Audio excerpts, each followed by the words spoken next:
Hello boys and girls, ladies and gentlemen, and everyone in betwixt. I'm Vince, also known as PleasantKenobi and everyone in betwixt. I'm Vince, also known as PleasantKenobi on the internet. I'm the Magic the Gathering content creator equivalent of having your Soul Ring blown up on turn 1, only to pass the turn and have your opponent to your left cast a Smothering Tithe. The opponent that naturalizes your Soul Ring is like, whoops. Recently, I was lucky enough to sit down with Ari Nia of Wizards of the Coast's R&D, alongside the Professor over on our episode of Dice to Removal, to discuss White's colour identity crisis, its issues, its strengths, its weaknesses, especially pertaining to Commander. This video is essentially an accompanying piece to that I filmed after the fact, as I thought through some ideas on the journey home from the States. That's right, I'm back in the UK, sunny old United Kingdom. It's fucking miserable out there. I will link to that video in the cards, the description, and the end screens of this video, so you can watch it before or after to get a nice well-rounded view of this whole topic. One of the biggest observations I've seen both on Twitter, Reddit, and in the comment sections for that video, for that episode of our podcast, is why did you not talk about X or Y? And one of those specific X's or Y's is specific cards. To put it short and bluntly, Wizards of the Coast were hoping to avoid talking about specific cards in order to A, not spoil future sets, because anything they say can be either confirming something is happening or confirming something isn't happening. They also didn't want to create false promises, so they speak about a specific card saying yes, it feels white or it isn't white or whatever, and then confirm there's going to be a white reprint in the future. They didn't want to create misleading memes or promises, essentially. However, I don't have that obligation, so I can wax lyrical about complete bullshit. Here's the sister video, the accompanying video, 6 cards that should have been fucking white.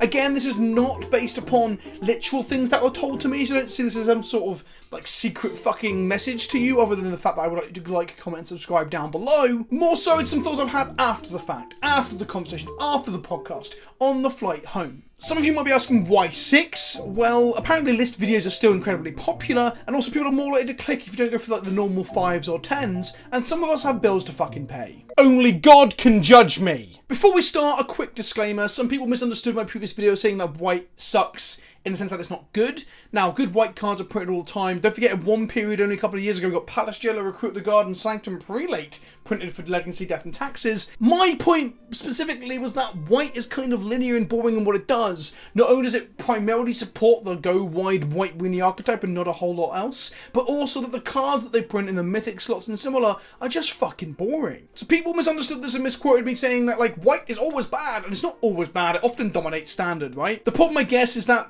the archetypes or the strategies that white helps to enable are often so linear when it's mono white that you don't get new cards printed that help eternal formats very often. It's very hard to print a new Thalia or Flickerwisp. Although it does happen on occasion. We had Giver of Runes, which is basically an improved version of Mother of Runes in many circumstances, and it's an interesting topic. And then we had Gideon, ally of Zendikar, which was so objectively just powerful and good, it just pushed Knight Errant completely out of people's minds and hardly sees any play now because ally's so damn good. In EDH in particular though, white does kind of fucking suck when it's on its own. Oh, and some of these are illustrative examples. They're not literally the card I want color shifted, but it's that area that I would like them to push white into. And further to that, I don't want all of these cards put into white at the same time all together, because that would be absurd. I think we need to pick and choose parts of this 6 list, as it were, to build upon. So without further ado, let's look at cards that could, should, or would be white and should be colour shifted if Wizards of the Coast would stop being scared of putting the words draw a card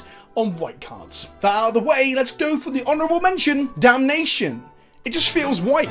It just feels like the kind of thing white would be doing.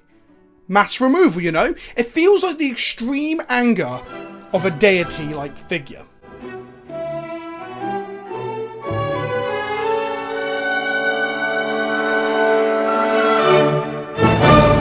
Number 6. Now some of these entries are going to be multiple cards to illustrate a point, and then you can pick or choose one or perhaps both. In this case we have Heroic Intervention and Blossoming Sands. Not Blossoming Sands, that's a fucking shitty land. Blossoming Defense. So white does get this kind of thing already, usually stable to the concept of going wide and smashing face, like the rather powerful Pseudo Anthem plus indestructible effect we saw in Unbreakable Formation in recent Standard, or less recently the ETB resetting Eerie Interlude. The problem I have with this is twofold. Firstly, cards like Formation just push us to attack. It adds adds to this concept that white decks with creatures in them are linear and only want one thing, and it's disgusting. Secondly, I actually love the Space Explored by Eerie Interlude and similar cards, allowing you to reset the value of cards like Flicker Wisp and Blade Splicer and Restoration Angel and Threadman Inspector.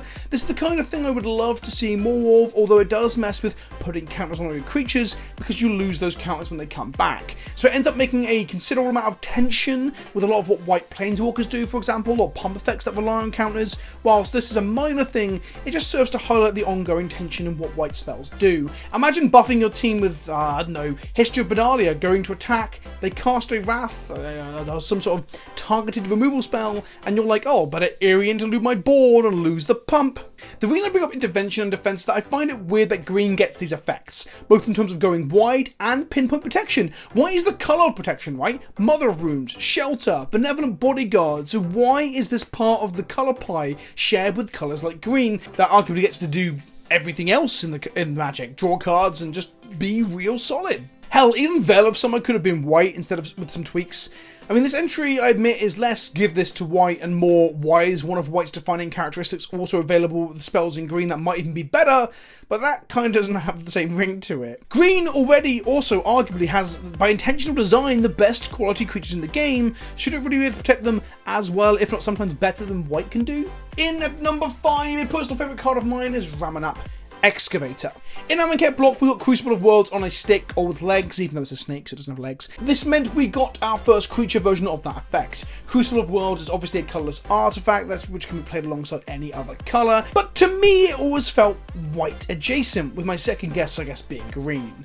What I'm saying is that if people told me there was going to be a Crucible of Worlds creature coming in the next set, I would have guessed primarily white, or I guess hoped primarily white, and then green. Why, I hear you ask? Well, it's just been a card that I've played in white strategies more, and not necessarily that it feels more white in an abstract sense. And I know that's not a great starting point for the discussion or the argument that it should be white, I know, but between Balance, Armageddon, and White's obsession with Mana Denial and Disruption, I always thought of Crucible of Worlds as being in that camp of cards. Now, I understand in the current sort of design philosophy and basically going back to the origins of Magic that green is the colour of ramp and land drops and making your land drops and all those sort of things, but white is kind of the second colour for that. It has land tax, Knight of the White Orchid and similar effects, so what I'm proposing is that if white has a colour identity crisis or problems with getting ahead in Commander or a lack of power in certain formats, expanding its identity would help to rectify that. If we still pretend that white drawing cards would fundamentally break Magic as we know it, give them other sources of card advantage like ramp or lands out of the graveyard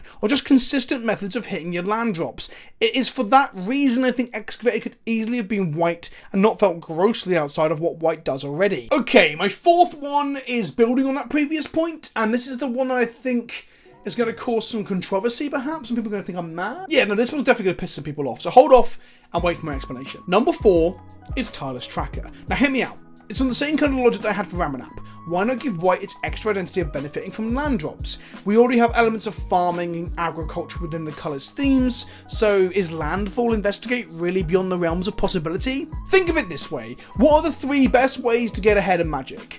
I would summarise that it's card advantage, mana production, and tempo or aggressive strategies. Now, tempo or using your mana efficiently is something that all the colours seem to be able to do in some capacity. There are often mono-coloured aggro decks floating around standard, whilst white and red often dominate in that space. Mono-black aggro is good in Pioneer, and mono-blue tempo was a wrecking ball up until recently in standard too. But blue has absolute advantage on hard card advantage, on drawing cards and getting ahead in that resource race with cards in hand, whilst green is easily and obviously the best in abusing mana, whether that be mana dorks, ramp spells, or even mana doublers or triplers in recent time. But why? Why do those colours get to do those things so efficiently and regularly, whilst we are lucky to get to draw a card in white without paying any fucking mana addition to do it? So this is where Investigate, Monarch, or perhaps even Treasure Generation comes in.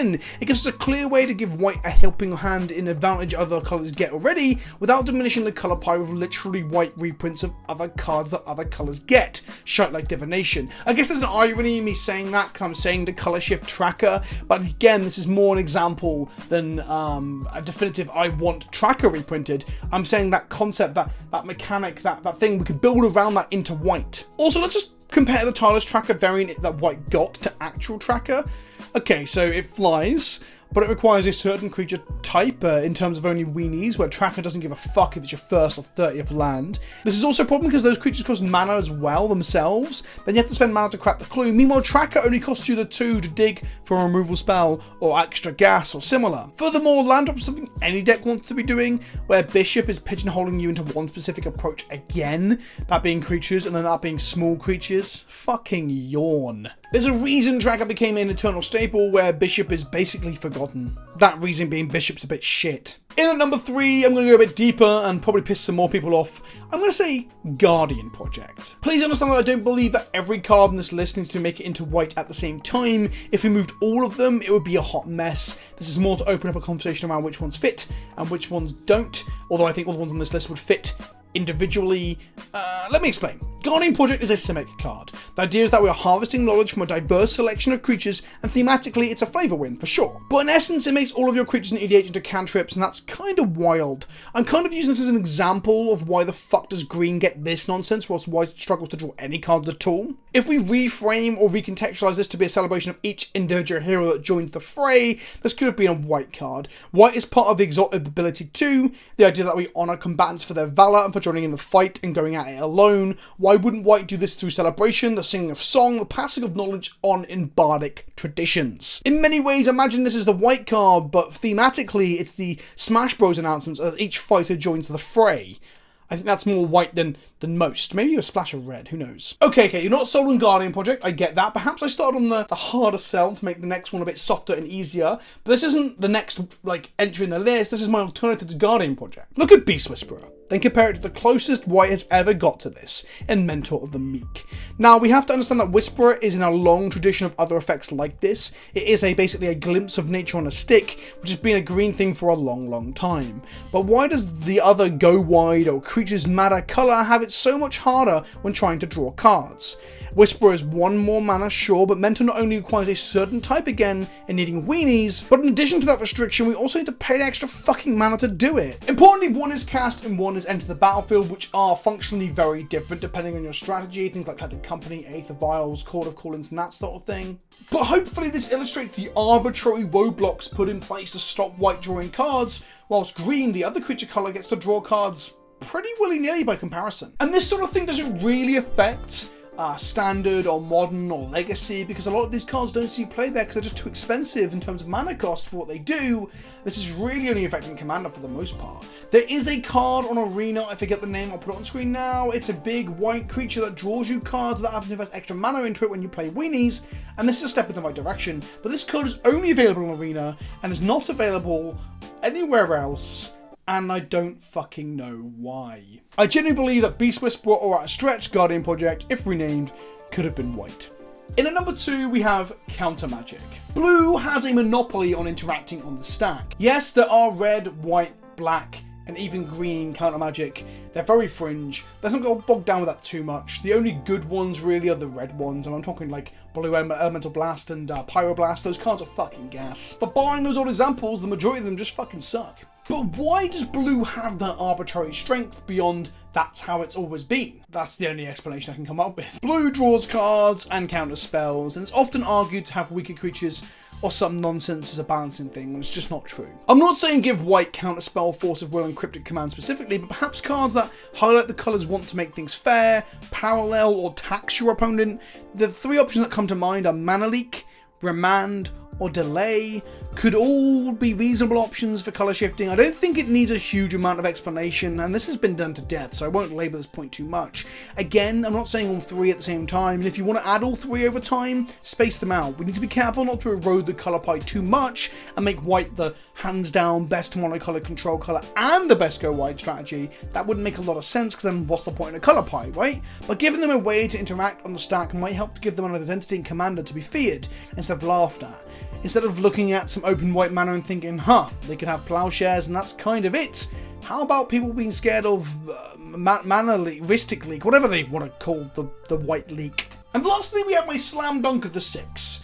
I will be surprised if anyone really disagrees with this one, because I think this one is just absolute given at this point. And I have mentioned it on stream, and I think I mentioned it in a previous video, but my number 6 or number 1, I can't remember which way we've gone, is Ristic Study. This doesn't really need any tweaking or any special arrangements or considerations beyond I don't know, getting over this idea that white's not allowed to draw cards. It just feels like the biggest and best example of a card that was robbed from white's colour pie when it first came out. If white's weakness is in it needing to either be temporary in what it does or fair in what it does, then there's no better example of a white card that currently isn't white that could fix the whole draw cards problem than Rhystic Study. There were a collection of Rhystic cards in the Prophecy block. There's 3 that are blue, 2 that are white, 2 black and 1 red, and a terrible, terrible land that I only found about today. But I feel that the Did You Pay X mechanic is perfect for white. It fits with the taxation effects of cards like Thalia and Co, whilst also allowing players to play through it in a way that feels, I'm going to use the word loosely, fair. Smothering Tithe was the best addition white has had in Commander in years, and the idea that we might get some effects like this in future excites me. Consider a white Rhystic Study, but it's 2 mana instead of 3, and investigates unless your opponent's paid to. There's also a lot of space here that creates all sorts of interesting card designs that feel explicitly white. I just hope WotC don't continue to arbitrarily avoid the words draw a card on white permanents, whilst allowing other colours to have their cake, eat it, and draw cards whilst also eating it.